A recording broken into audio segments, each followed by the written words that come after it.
Now, Turkey's President Recep Tayyip Erdogan has praised Syria's interim leader, Ahmed al-Sharaa, for his strong commitment to fighting terror. Mr. Sharaa is in Ankara trying to drum up support to rebuild Syria after 13 years of civil war. President Erdogan has repeatedly signalled his willingness to support Syria despite Turkey's current economic crisis. In return, Ankara wants support from Damascus in its efforts to disband the Kurdish militant-run Syrian Democratic Forces in northeastern Syria. Straight to our correspondent, Dorian Jones in Istanbul. Welcome, Dorian.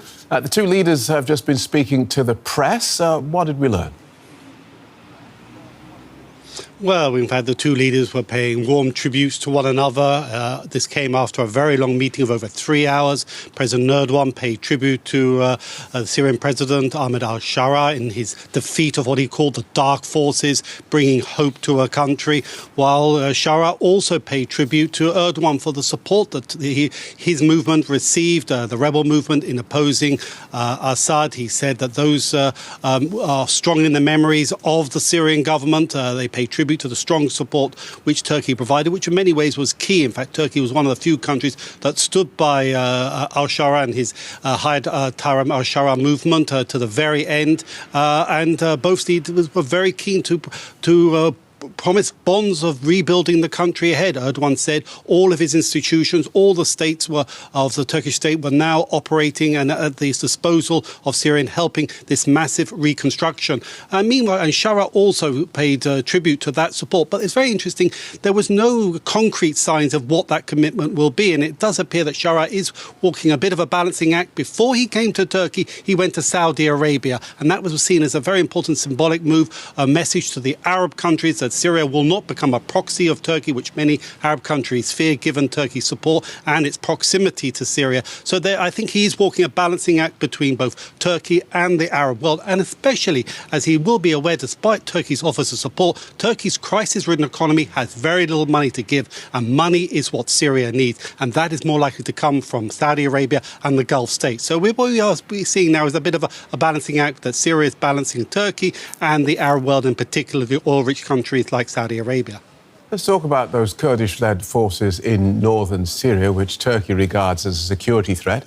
President Erdogan has talked about Syria's interim president, has praised him for his strong commitment to fight what he's called terror. So how is Ahmed al-Sharaa dealing with the Kurds?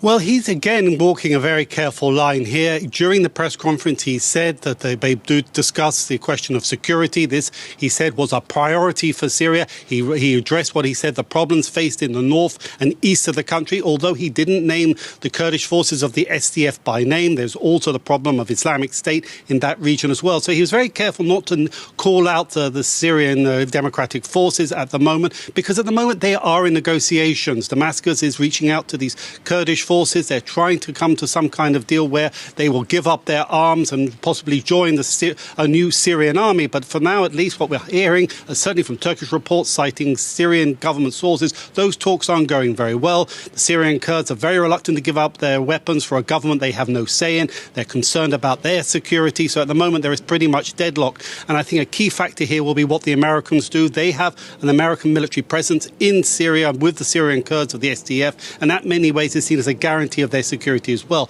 But President Trump has indicated he could be possibly pulling out. So that is another factor in the mix. Turkey is saying that he wants these Syrian Democratic Forces out. They say they are affiliated to the PKK, which has been fighting the Turkish state for decades. So there is a potential problem. But at the moment, both leaders don't want to make an issue of it, and it's an ongoing issue of talks.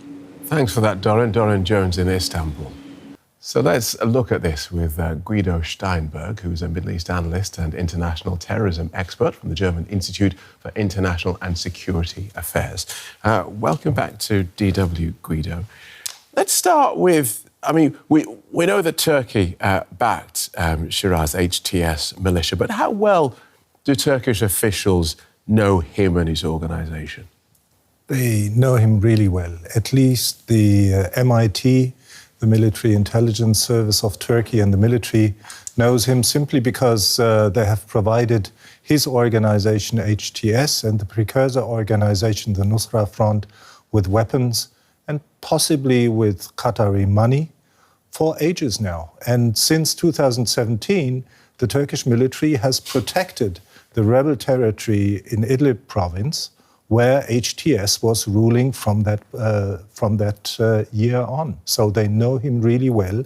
He's a Turkish client. Right. And so you use the phrase Turkish client there. Do we feel that there's going to be some obligation felt by one to the other? Well, obligation, that's a dangerous term in international politics. We have seen that the Turkish government believes that there is some influence that it has over him, and it probably does. We have seen the head of the MIT, the Turkish intelligence service, as the first foreign visitor to Damascus after the takeover of HTS.